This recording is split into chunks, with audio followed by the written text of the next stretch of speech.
ખેડાના ઠાસર નગરપાલિકામાં સ્વચ્છતા અભિયાન માટે રૂપિયા 2.50 કરોડની ગ્રાન્ટ અપાઈ હોવા છતાં શહેરમાં ગંદકીની સ્થિતિ યથાવત છે।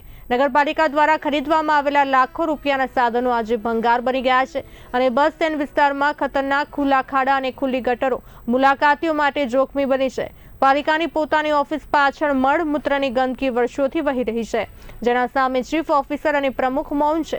નાગરિકો સરકારની આ ગ્રાન્ટ અને નગરપાલિકા તંત્રની બેદરકારી અંગે સવાલો ઉઠાવી રહ્યા છે અને તંત્ર સામે જવાબ માંગ્યા છે।